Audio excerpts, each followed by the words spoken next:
Well, hello and welcome to the Bumper to Bumper podcast. I am Dave Riccio here along with Jon Riggle, my co-host, and together we are putting you in the know when it comes to your car. It's a safe place where you can come. There's no pressure like when you're talking to the service writer, like you feel like he's selling you something. Yeah. It's a little bit like being a fly on the wall in an auto shop. Yeah. You get to hear our behind the scenes talk and how we describe these things. And we do try and put them in customer friendly terms. We're somewhat a liaison between mechanic speak and customer speak. Sure. That's the way I would put it. So, one of the things that comes up, John, and I know it just grinds you a little bit, is how many of these cars come in and are in your bay and they're missing something. Oh, yeah, those plastic belly pans underneath them. Plastic belly pans underneath them, and it's the first thing to go on a car. In other words, and here's the deal. You buy this car, it's nice. When you first buy it, you are not picking that spot right by the front door of the grocery store. You are actually parking at the farthest spot in the parking lot because you don't want to scratch on that thing. But, you get your first scratch and then your second scratch, and cars can kind of send toward the, tail off a little bit as far as how proud of them you are. Yeah. And I say I'm a big proponent of if you get a scratch on it, fix it. Yeah. Yeah. Even though it's like an annoying, could be $1,000 or $1,500 or whatever, but keep the car nice. You'll be proud of it. You'll feel better about it. But plastic shields. So what happens to all of us, especially in these lower cars, is that we pull over the curb in the parking lot, and underneath that car right up in front is the first attachment of the plastic shields, and they all fit together like a puzzle. Yeah. And there's multiple pieces that come together. So what happens is you park over the curb and you pull off. Well, maybe it doesn't break the first time. And then you do it the second time and you do it the third time. And then at one point, that thing starts dragging on the ground. Yeah. And you're in a hurry. You don't have time to deal with it. So you pull by your auto shop and you say, hey, Jimmy, I got that thing hanging out from under my car. Well, Jimmy reaches under there and he pulls that thing off. He goes, come back and see me later. We'll get it fixed, or not a big deal. However he handles it. Yeah. But now you've got a significant piece of your car that's missing. Yeah. And why is it significant? Why is it significant? So what we're talking about is these plastic belly. We call them belly pans. It's just a term we use. They call them undercovers, and there's all kinds of different terms that they use. And generally, what it is plastic placed under the car and held in place with retainers, screws, clips, something like that. And they can cover a large portion of the underside of the car. Some cars have these plastic belly pans from the front of the car to the rear. So that's to control airflow for the most part. It's airflow management around and under the car. And some of these are actually necessary to get the correct airflow through radiators and condensers. You'll see some of these little chin spoilers and stuff underneath the front of the bumper cover. Underneath the bumper cover. And all of that stuff is there for the most part. It's there for a reason, and it's airflow management. And the way I like to look at it, and the way people go, well, it's not important. I'm gonna say this. If I'm a manufacturer and I got to build 10 million cars this year, and I've got to put a plastic cover underneath there, that some of these things retail $150, and they can get even more, $150 or more. Right. I'm going to have some reason why I want that cover under there to get that past the accounting department that's going to be going, why do we need all this plastic underneath here, and why is it so expensive? So those are there for a reason, and it's airflow management. Right. I had worked on a car. It had been at another shop, and the other shop, it had an overheating problem. And I mean, it got the works. They started out with cooling fans, right? Cooling fans are weak. Let's put some cooling fans in it. Yep. So they put some cooling fans in it. That didn't fix it. Let's put a radiator in it. So they put a radiator in it. Guess what? That didn't fix it. Yep.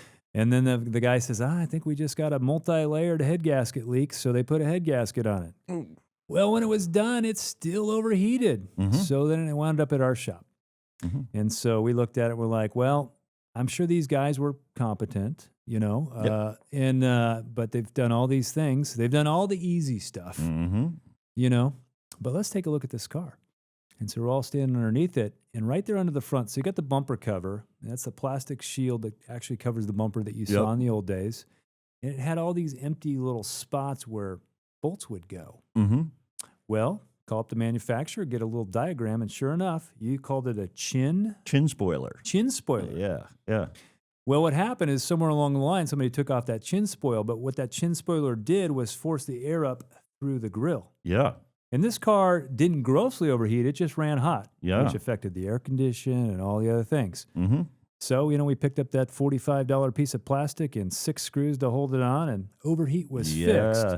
But they would have saved on a radiator, on cooling fans, on all those other things. So airflow is huge, and that engine compartment is designed. I mean, they put cars in a wind tunnel to see that all the air gets to the right places. Oh, yeah. Oh, yeah. And manufacturers don't put anything on there that's not. That's not needed. No. That's So you don't want to ignore them. And I'm gonna say that a couple of things, because what happens to us in an auto repair shop is that someone comes in for an oil change. Mhm.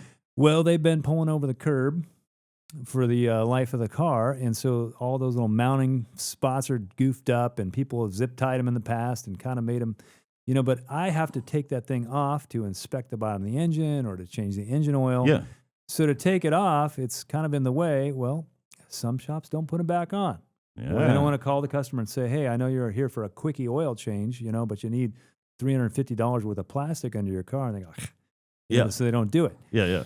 But in order to do it, we got a whole cabinet full of like clips and gizmos to put those things back together. Oh, yeah. But they are super important. And the curb thing is, when you got that new car, you park it out far from the front door of the grocery store. Yeah. I always stop short of the curb. Stop short of the parking curb. Yep. Because that is where it happens. Yeah. Yeah, and that's what happens. That's what used to happen to the chin spoilers on the old Firebirds and stuff. People would pull up and they'd hit the parking curb. It'd break that thing. They'd get out, look, there's a piece of plastic hanging into the car. It's all beat up anyways because it's been banging on the ground for years. They just rip it off and throw it away, and that's when their overheat starts to happen. And it only happens going down the road at 70 miles an hour plus, and the guy will notice that the temperature starts to get high. So curbing the car is real high on what damages those. I also noticed when we did our podcast the other day that we mentioned oil changes. That was one of people's biggest complaints with taking their car to a shop and getting the oil change was to get the car back and they had loose belly pans or inner fender liners or something that came loose and rubbed on the tires or got caught and went underneath the car and stuff. So we see those, and they're all of them are scraped. All of them get beat up and scraped a little bit, and we have to deal with them. You want your oil change, I got to take them off, but a lot of times, unless you're willing to replace it or you don't have the right clips and stuff, a lot of guys will tie wrap them back on and do a little zip tie. Yeah, and those things, a 70-mile-an-hour wind underneath that car has got a lot of force. It'll pull them off and just shove them right underneath the car. And they're all connected. It's like a puzzle. So you got the inner fender wells on the front tires connect to the shields. And there may be a stack of 3, 4, 5 of them. Oh yeah. And then one of the things I think about is, why don't you see oil leaks on your floor? And this is those plastic shields, but I'll say it's worse with luxury cars. So luxury cars, okay, so we are affecting airflow, fuel mileage. We don't want anything trapping air underneath the car, so they make that thing smooth under the bottom with the belly pans. Yeah. But luxury car, the next thing they do is they add foam because they want the car to be quiet on the inside. Right. So they add foam to it, and that foam works like a diaper for your engine oil leaks. People say, "Oh, I don't see it leaking oil in my driveway." It's not leaking. Well, it's because that thing now. A lot of them are made of felt for noise. Those are the worst. We get the Ford Fusions and stuff roll in here, and you'll go to pull one of those off and not realize it, but it may have that left-hand axle seal leaking on the thing, and you'll pull it down, and there'll be a puddle of quart of fluid, and you'll take it down, and it'll weigh like 3 pounds, and if you drop it on the ground, it's just like this big oily blanket. There's no practical way to clean them. They're horrible, and the people will never know it.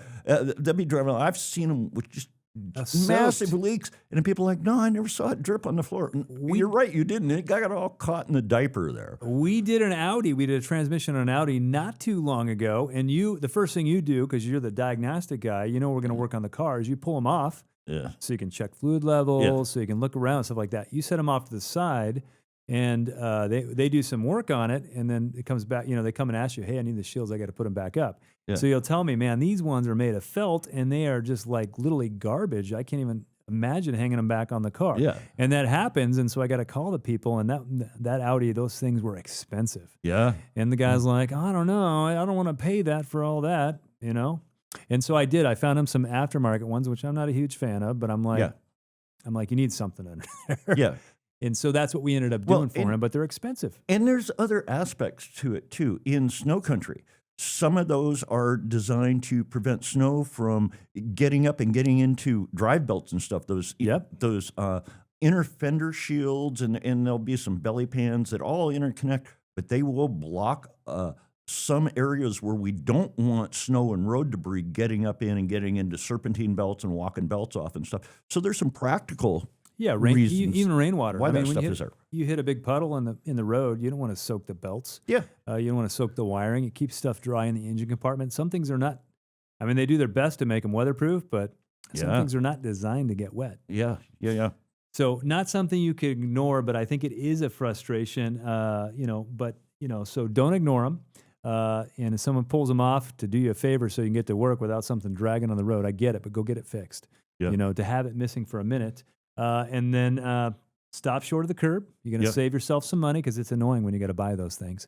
And then that's why you're not seeing oil leaks. Because I call people, I say, your car's leaking. And they say, "What are you talking about? I never seen anything in my driveway." Yeah. I said, "No, you don't, because there's a diaper underneath it. It's depends for cars." Yeah. Yeah.